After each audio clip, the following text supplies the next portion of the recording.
Sony rant part 3.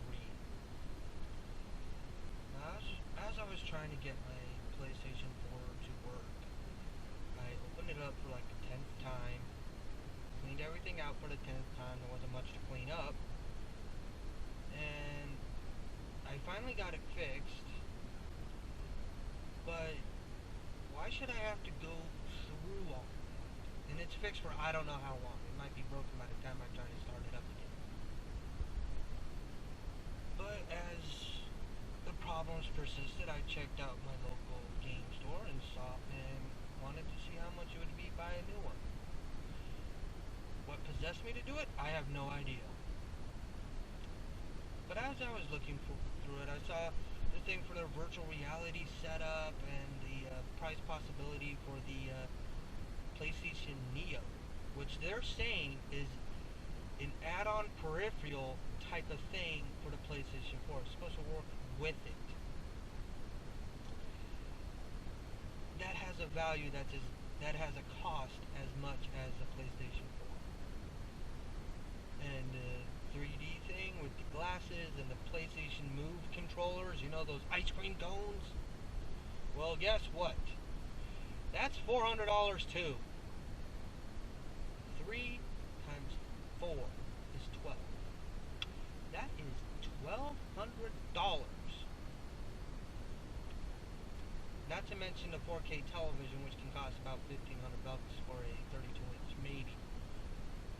I don't know what the prices are nationwide for televisions. I don't know, someplace cheaper or not, but I'm just going to say, for the sake of an easier mathematical possibility, let's just say $1,200.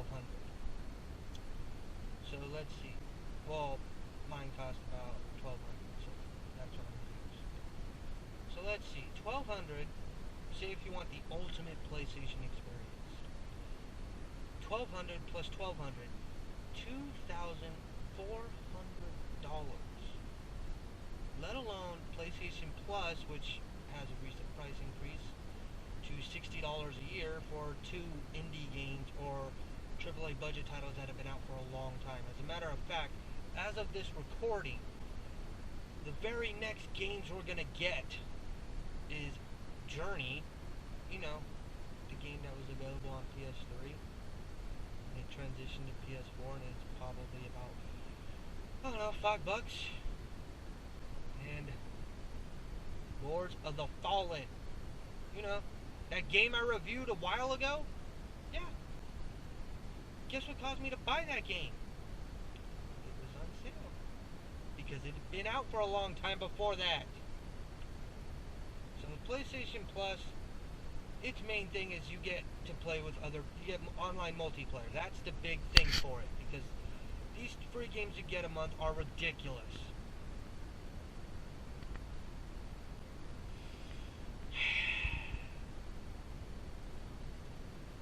Want us to spend $2,400 plus the cost of PlayStation Plus, which is say $60. So, and that's the cheapest option. I mean, if you buy it every 3 months, you're paying $24.99, and if you buy it every month, don't. $10 a month for $5 worth of games is not worth it. And it just boggles my mind that they are just so damn cash hungry. That's $2,400 plus the extra stuff, let alone the cost of the games. And if their hard drive is as minuscule as the PlayStation 4's initial release was, you're gonna have problems, because the 1080p games that are out now usually have about, I think, like 50 gigs, just about. It's a high amount. It's anywhere between 20 to 60. A lot of memory for a 500 gigabyte hard drive. That's not a whole lot of games. And PlayStation is officially, you know, they're keeping so quiet about it that it's not really a thing. So you can't say anything is confirmed yet when it comes to the size of their hard drive, except for the PlayStation Slim, which is something they want you to get. Oh, it runs cooler. It's smaller. Of course it runs cooler. You probably put more vents in it, because the PlayStation 4 as it is right now, the big version, has no vent, has very little in the way of ventilation. So All they did was poke holes in it and made it smaller. That doesn't solve the hard drive problem, and the PlayStation Slim is not, not the PlayStation Neo. It is not going to stream 4K high def. It's not going to go there. That's for the Neo add-on peripheral. Now, what other game company can I think of that utilize these add-on peripherals to expand their life of the regular consoles? Let's see. Atari did it with the Atari Jaguar. Yeah, that's true. It didn't work because the Jaguar was so convoluted. Programmers didn't know how to program a game utilizing all 64 of their bits, which was actually two 32-bit processors that were just somehow, some way Frankensteined together, which a lot of people would say doesn't equal to a true 64-bit drive. Technically it is. But that's like saying I've ran 20 miles. Yeah, throughout the course of my life, I have run 20 miles. Bit by bit by bit. That does that mean I'm going to be running marathons anytime soon? Absolutely not. And for all this cost, you know what's the most hilarious thing about this whole thing? You can get a PC, a gaming PC, a good one for that cost. And guess what? That includes the monitor. That includes a 4K monitor. So people might be thinking, well, it's not PlayStation. Well, okay, well, let's break it down here, shall we? What separates consoles from PCs? Ah, I get it. That same thing that everybody complains about when they see that it's on the market. Individual licenses. You know how, like, when people complained about Bayonetta 2 being a Nintendo exclusive, that got people upset about it? Or how Titanfall was supposed to be a Xbox exclusive? But there's other franchises that are solely for the particular console companies. You're looking at Uncharted, which the Uncharted series, in my opinion, the story was told. It was a great story, action-packed, and it had a conclusion that was definitive. Well, definitive for Nathan Drake. Is it possible his daughter's going to be taking the realm? I hope not anytime soon, but I know that it's going to wind up being like that. Kind of terrible to, keep milking that cow till dust comes out the udders, ain't it? Speaking of which, there's also the God of War franchise, which I'm a huge God of War fan. So you might think, oh, you're definitely going to go with Sony. I'm not going to spend most likely $3,000 to possibly even $4,000. Well, actually, I already have the TV, so take out half of that. Well, hell, I wouldn't even pay $200 just to play God of War 4. Which, if you look at the demo, it's available all over YouTube. Just look it up. It says something in there. It says knowledge gained. So that's telling me it's got an RPG element to it. In which, when you take God of War and put it in a more RPG element, I should say more of, other than just powering up your weapons, powering up your knowledge, your brain, if you will. That,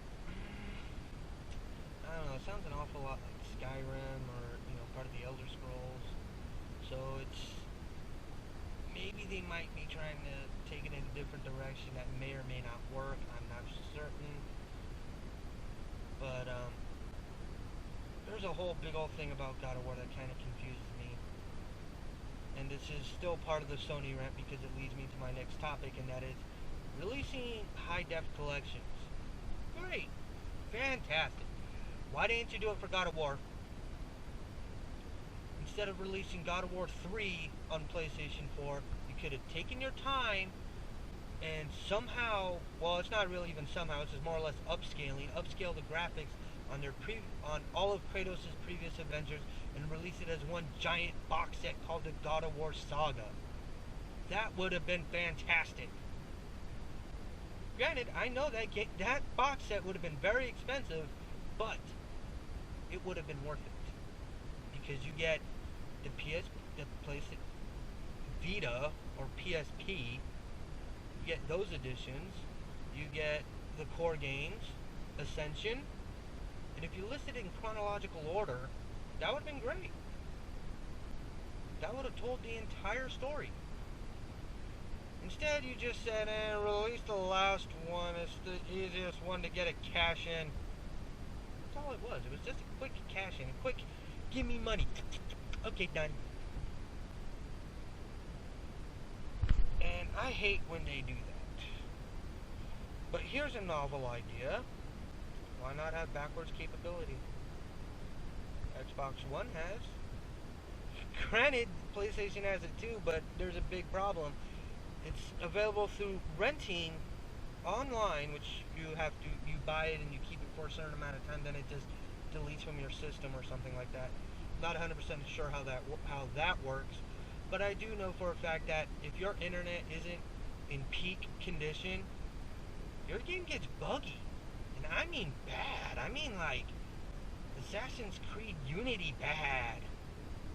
And things start getting blocked out and then it just shuts off where you can't play the game. It says, sorry, your internet connection's not strong enough to play the game. Why do you need the internet connection to play an older game that has no online playability? Why? Why not just purchase the game and play it? Purchase the game, download it, and play it, like you do with the rest of your stuff. Why not just do that? You know why?